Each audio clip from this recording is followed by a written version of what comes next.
Victoire, c'est le retour des victoires au FC Metz. Victoire importante de nos Grenats à Amiens.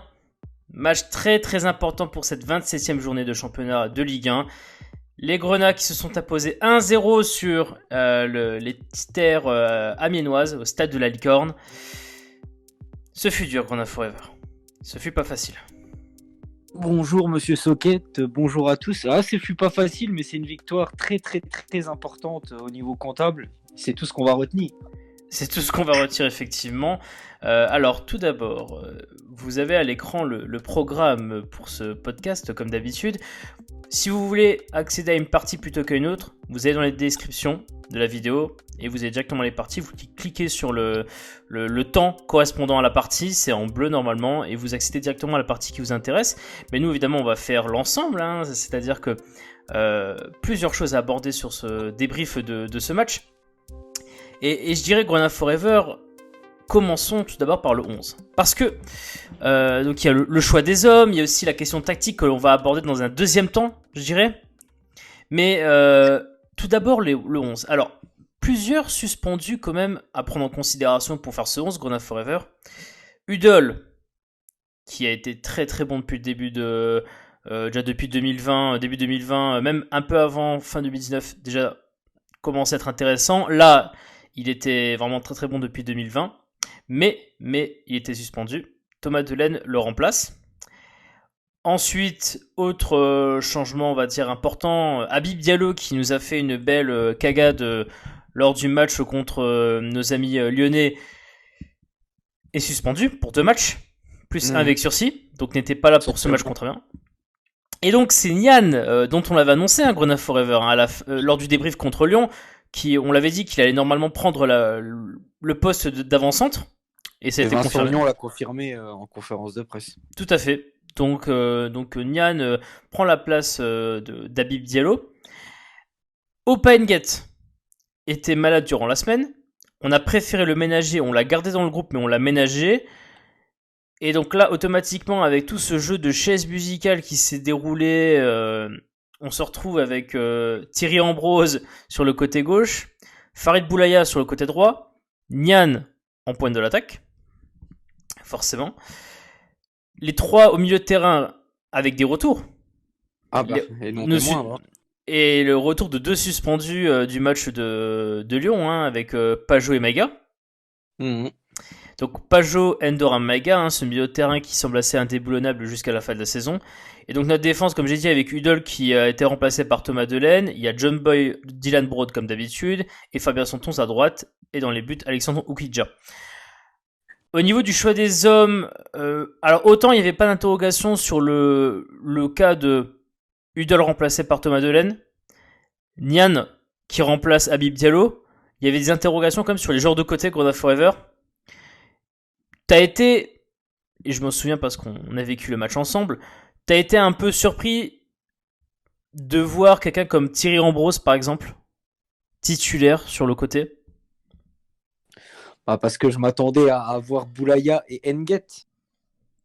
Alors c'est vrai que j'étais un peu surpris parce que je me suis dit s'il était malade ou pas, autant le laisser en tribune. Bon, il est dans le groupe, donc ça m'a un peu... Parce que c'est Gakpa qui, au final, dans un groupe de 19 qui a été emmené à Amiens, Gakpa a été laissé en tribune, et toi t'avais une interrogation en te disant, mais si Opa il est pas à 100%, pourquoi le garder dans le groupe? Pourquoi cet entre-deux entre guillemets? Et l'entre-deux, c'est de le dire, en fait, on va le laisser sur le banc et on va peut-être le faire rentrer en jeu. C'est d'ailleurs ce qui s'est passé. Mais c'est vrai que sur le coup, pour moi, la raison de le laisser dans le groupe, je la trouvais normale dans le sens où je pensais qu'il allait rentrer en jeu parce que le gars, si il vient à peine de se rétablir de la maladie qu'il a eue, automatiquement il peut pas forcément jouer 90 minutes, il va jouer un bout de match.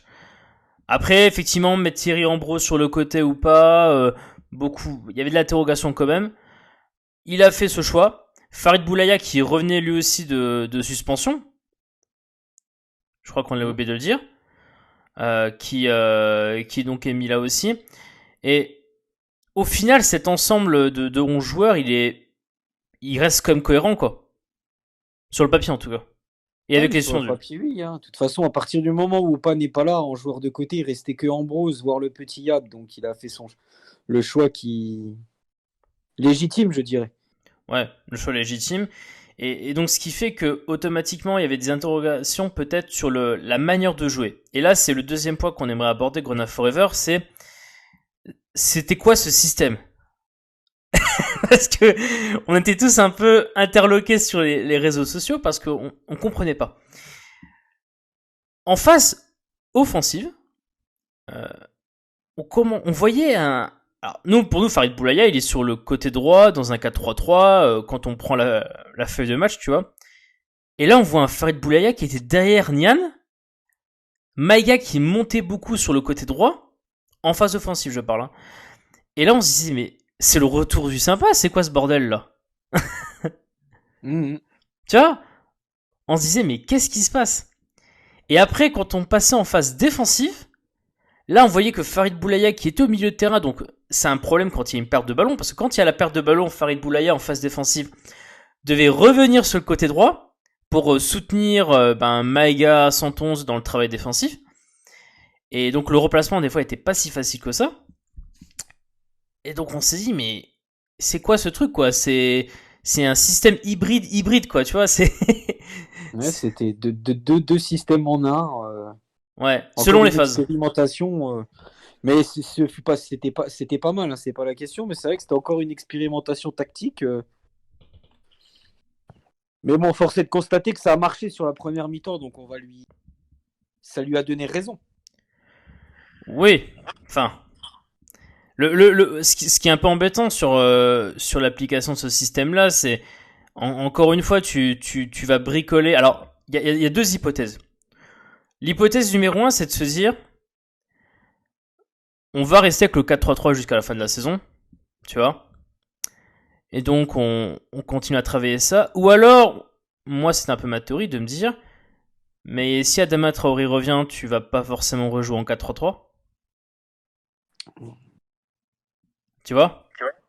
Je sais pas, franchement, je sais pas, parce qu'en deuxième mi-temps, on a vu qu'il est repassé dans un système vraiment en 4-3-3. Ouais, donc on sent que Donc, l'expérimentation a peut-être pas vraiment donné entière satisfaction.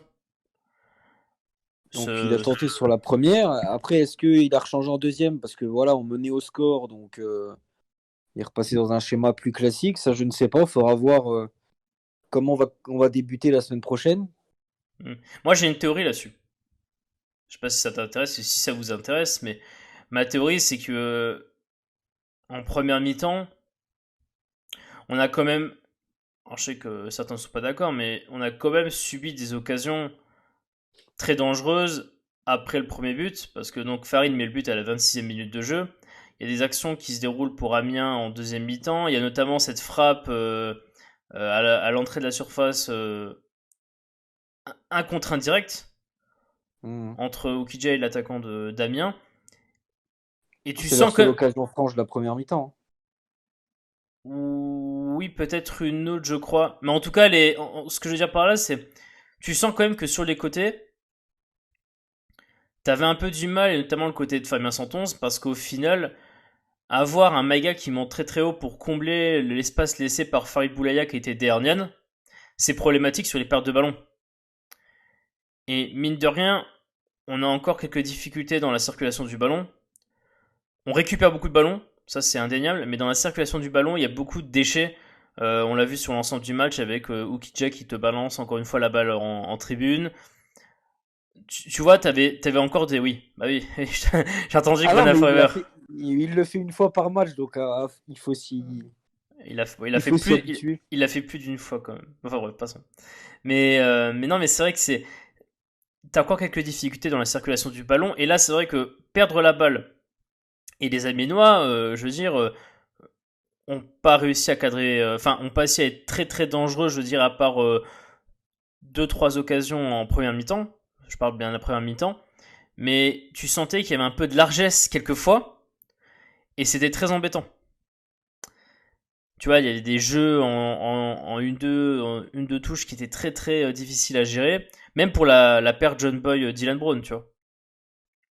Et donc c'est vrai que peut-être c'est pour ça qu'en deuxième mi-temps, il se dit on va arrêter les bêtises, on va rester sur notre stratégie habituelle avec un Farid qui va rester sur le côté.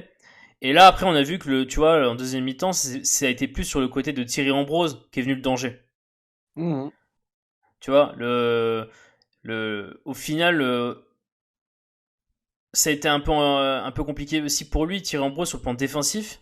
On en reviendra sur le plan offensif après, mais sur le plan défensif, forcément, beaucoup de courses à faire comme Nian devait le faire quand il jouait sur le côté. Et notamment dans les 10 dernières minutes, tu as eu énormément de centres qui sont venus du côté de Thomas Delaine et de Thierry Ambrose.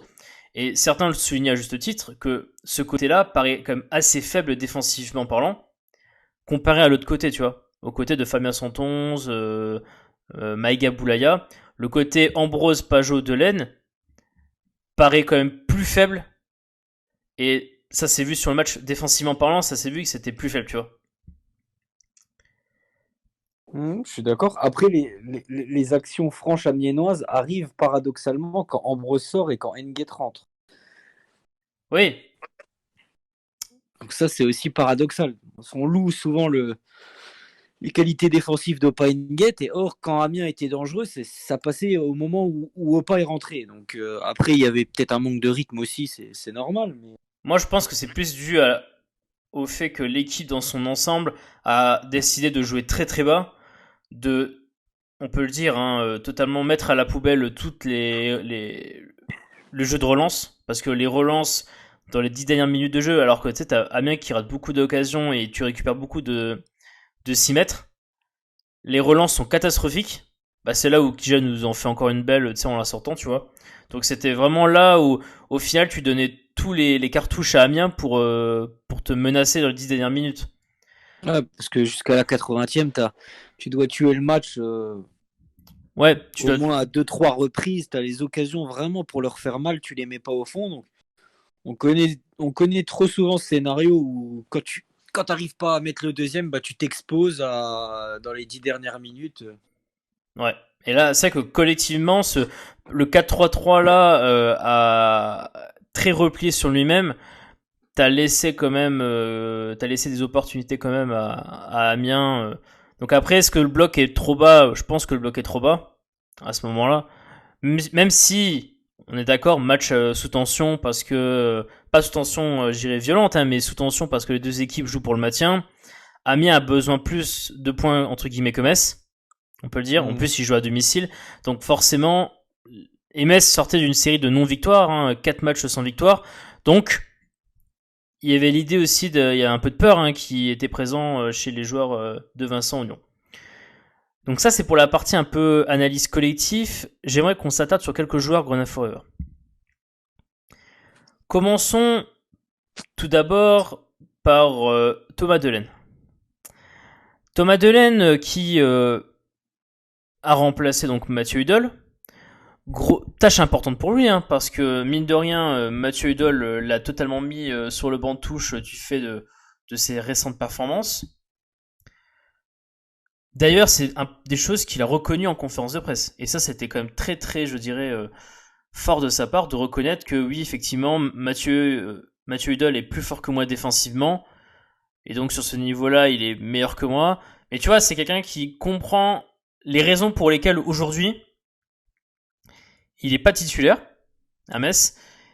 Il a l'opportunité de jouer sur ce match-là. C'est quoi ton analyse de son match pour un peu le retour de celui qu'on voyait comme étant le titulaire indiscutable quand même en début de saison hein, Ah bah, il n'y avait 2018-2020. pas photo, mais ça c'est clair. Donc En c'est quoi un début de peu saison, je ton... pense qu'il n'y a même pas de.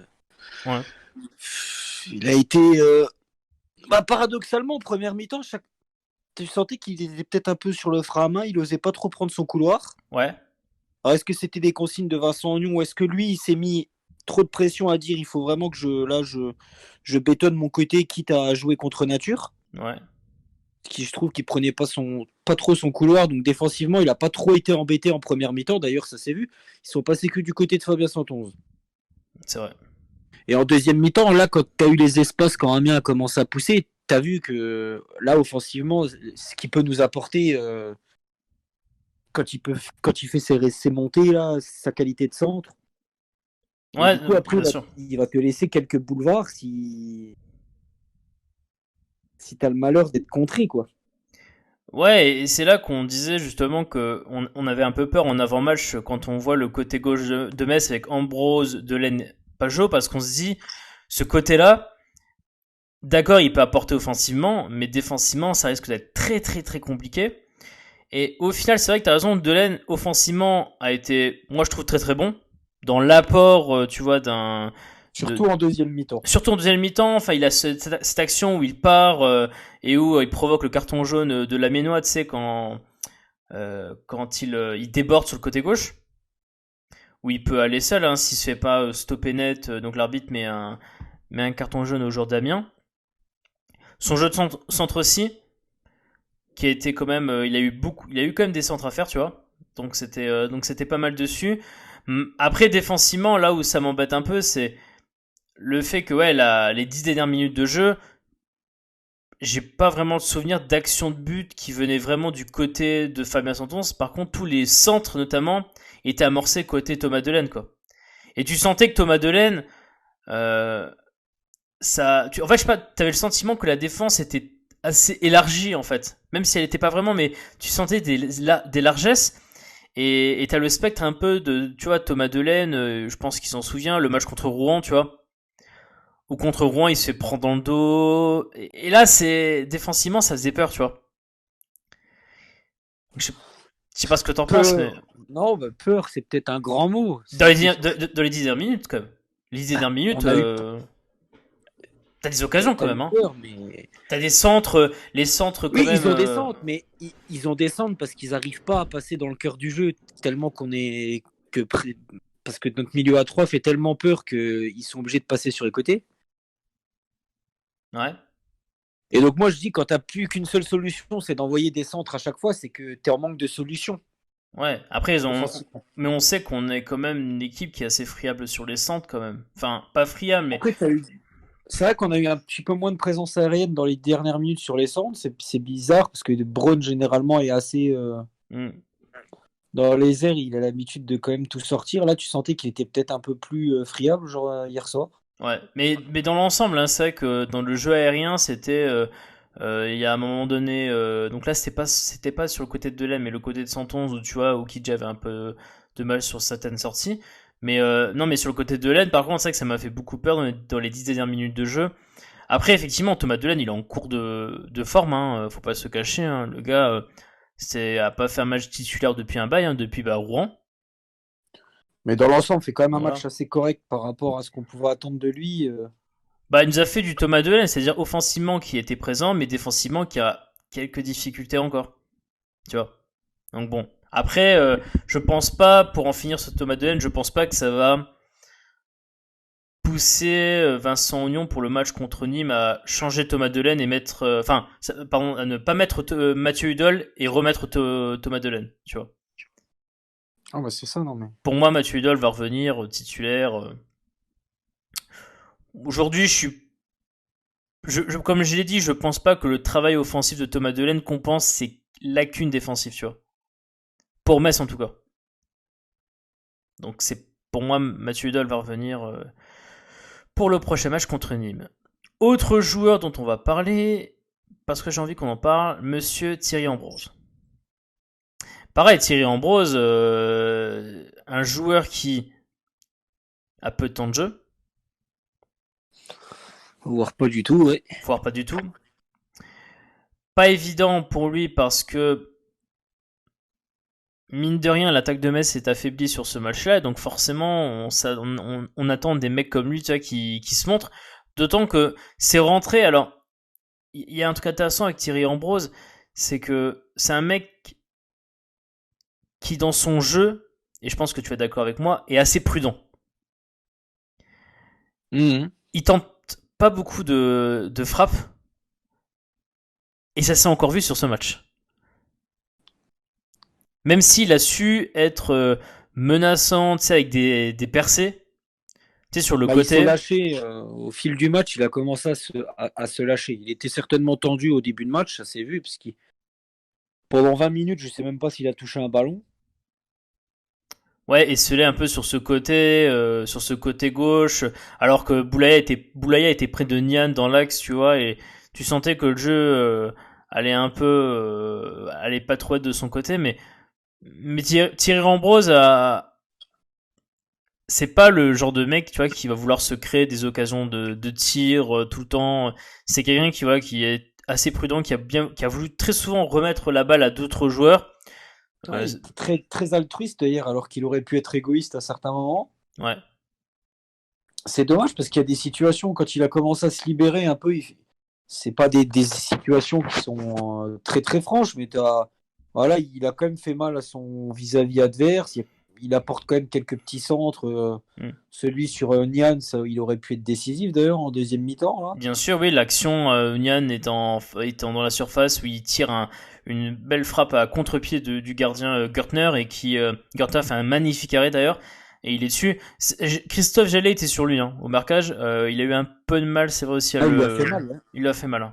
Donc, mais c'est bien parce qu'il est monté en puissance. C'est pour ça que j'ai regretté un peu sa sortie. Je l'aurais pas sorti hier. Ouais, je sais que tu voulais le garder sur le terrain et que tu préférais sortir quelqu'un d'autre Mais en tout à la cas, place de c'est pas. de bon augure, je pense, pour la suite. Il faudrait qu'il reste dans la lignée de ces performances-là s'il a l'occasion de se remontrer très rapidement dans le 11 et qu'il se libère, qu'il se lâche un peu parce que Ouais, bien il a sûr, des qualités.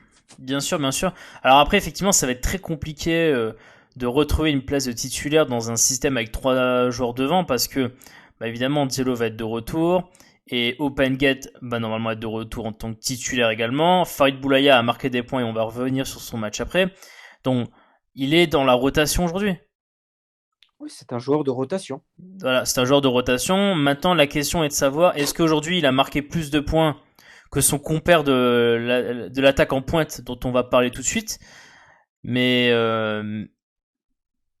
mais c'est bien, il lâche pas. Il lâche pas, même si j'aimerais qu'il tire un peu plus, tu vois, ouais, comme tu dis, qu'il se lâche un peu plus, tu vois. Bien sûr. Mais c'est intéressant. Après, voilà quoi, le gars se donne. C'est bien, il lâche pas, c'est bien. Maintenant, parlons de peut-être la déception de ce match. N'est-ce pas qu'on a Forever? Bah oui, on peut le dire. Monsieur Ibrahimanian. Alors, Monsieur Ibrahimanian. C'est pas peut-être. Hein, non mais, j'ai vu certains qui disent... Je dis peut-être parce que certains ont un avis un peu tempéré sur la question. Mais, on rappelle le contexte, mais Habib Diallo est suspendu pour 2 matchs plus 1 avec sursis, du fait de son carton rouge absolument stupide qu'il a obtenu face à Lyon.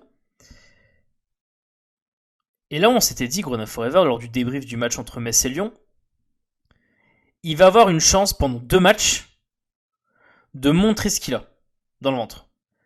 Et il n'y aura plus d'excuses de oui, il joue sur un côté, il joue pas à son poste. D'ailleurs, c'est ce qu'il a dit en conférence de presse. Et bah, c'est ce que, pas lui, mais Vincent Nou a dit en conférence de presse, en disant que voilà, Nian va retrouver son poste pour lequel il a été formé, qu'il n'est pas formé pour être un joueur de côté, et que ça implique beaucoup de choses d'être joueur de côté, notamment en termes d'efforts. Les efforts sont pas les mêmes qu'un avant-centre, patati patata. Le gars joue sur ce match-là, en pointe de l'attaque. Et c'est vraiment, c'est frustrant. Tu l'as noté, il y a quelques actions intéressantes.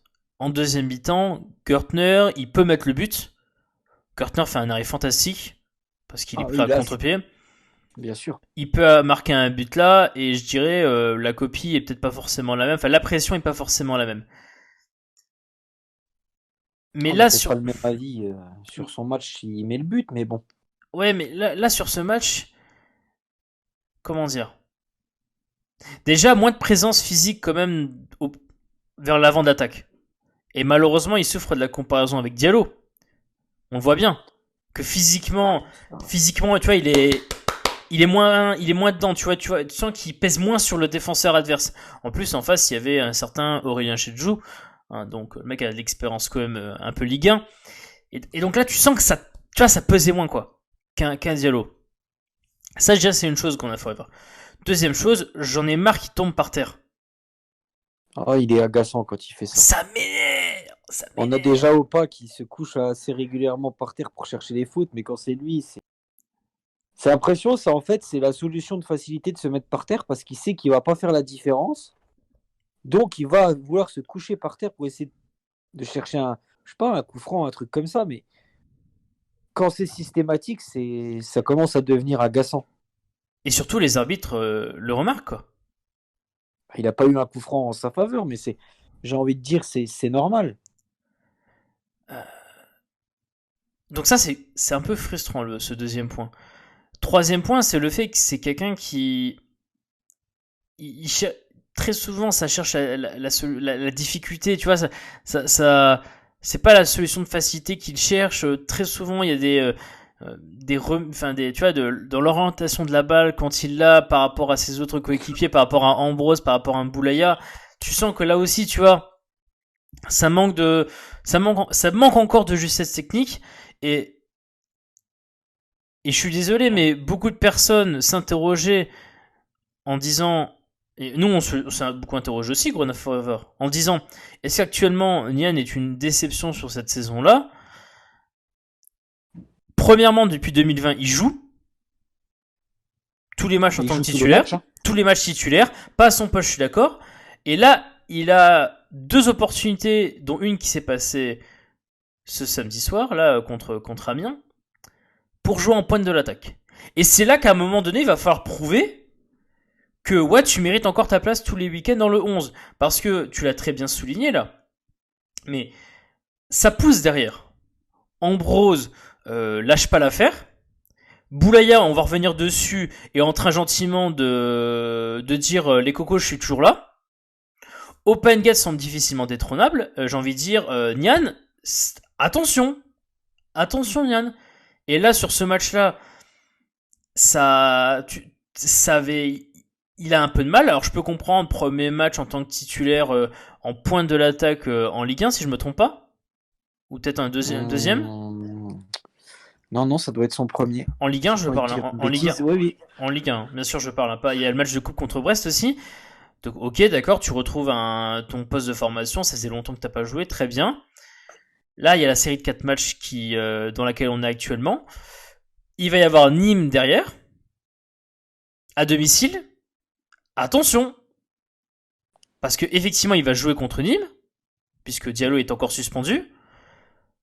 Attention, parce que derrière, il y a Toulouse, quoi. Et Toulouse, derrière, si le Nian joue pas bien contre Nîmes, il risque de sauter du 11. Ah bah, Habib, il y aura même pas de. Déjà, Habib récupérera sa place, mais je pense qu'il y aura même pas photo. Et Nian n'est pas sûr de reprendre une place sur un côté, hein, s'il continue. Bien sûr. Donc. Oh, mais c'est frustrant ce joueur. Que de déchets techniques hier, c'était. Alors je veux bien que physiquement, quand on lui envoie des longs ballons devant, il peut pas avoir la même présence physique qu'Habib Diallo dans les airs. Mais il l'a c'est pas, pas hein. son jeu. Il l'a pas, ouais, c'est ça, et c'est Il pas en son a jeu. pas du tout. Mmh. C'est pas son jeu. Faut jouer avec lui dans les pieds.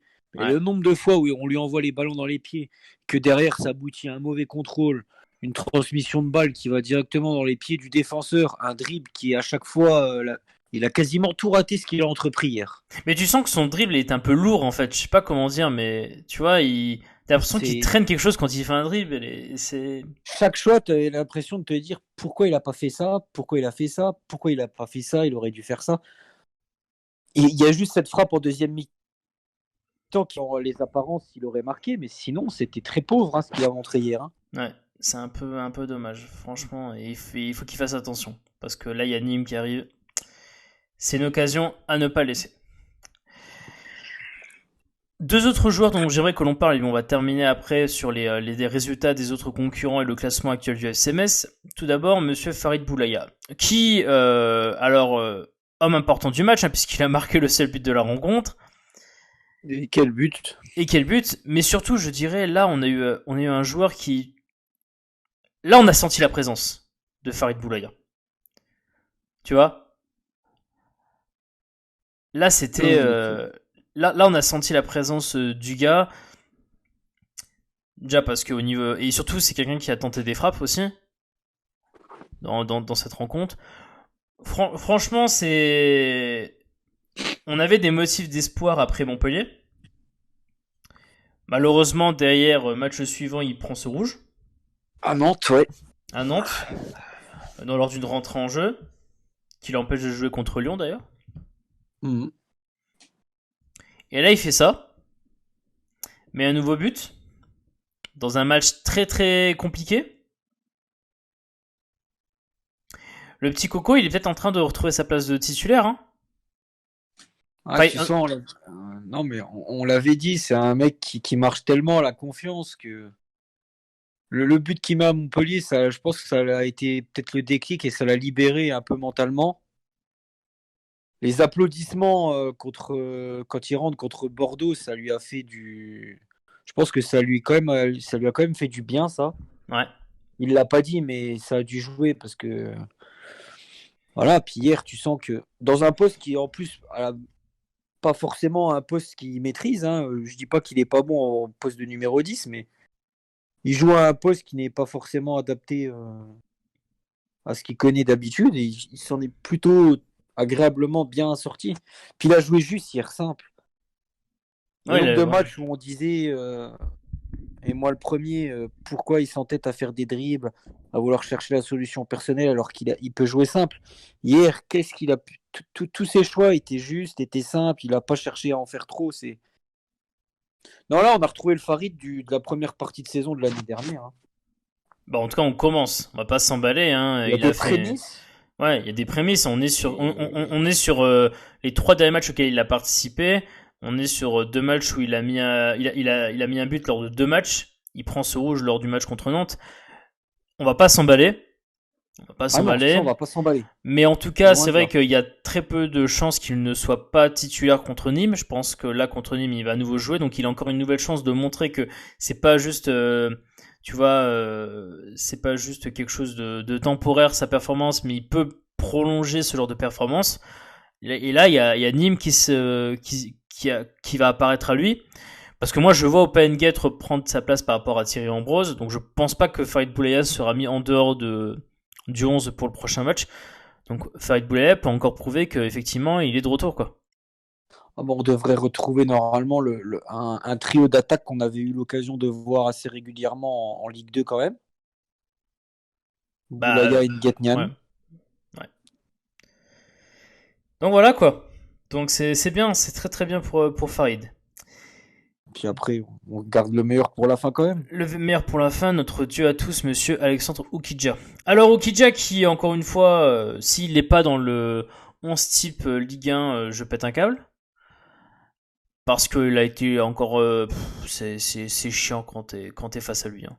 Quand t'es attaquant face à lui, c'est chiant. De toute façon, voilà, le seul truc où on peut le titiller, c'est sur ses relances au pied. Ce sera toujours ce... Il faut toujours pouvoir titiller un gardien sur un petit défaut. Donc c'est son dégagement au pied, mais sinon que dire de. Ben le face à face hyper important qu'il gagne en première mi-temps. Alors on va me dire oui, les attaquants ils tirent sur le. Non les gars arrêtez. Ils tirent sur le gardien, mais moi j'ai envie de dire quand un gardien aimante autant de ballons comme ça, il y a un moment il y a plus c'est même plus de la chance, c'est que vraiment c'est du talent quoi. Ouais. Mais là, t'as cette frappe en première mi-temps là qui un contre un bout portant qui réussit à sortir. Deuxième mi-temps, les 10 dernières minutes ont été l'enfer pour lui. Tellement mis sous pression par les centres qui arrivaient de partout, par les frappes, la frappe à un moment donné, tu t'en souviens, qui est sur le côté droit du FCS à l'entrée de la surface où il te sort la balle dans les airs, tu sais, de frappe extrêmement puissante de la lucarne qui...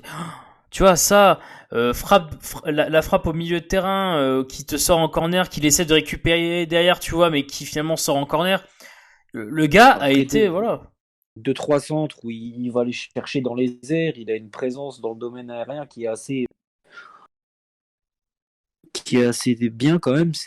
Non, franchement, on avait dit, de toute façon, le maintien, ça passe par une défense qui est quand même solide. Mais si tu as un gardien qui te fait gagner des points, généralement, c'est bon signe. Ouais, c'est sûr. Ouais. Et je crois que c'est la première fois à Metz où un gardien te fait gagner des points depuis belle lurette. Hein. C'est clair. C'est le cacher. Hein. C'est clair.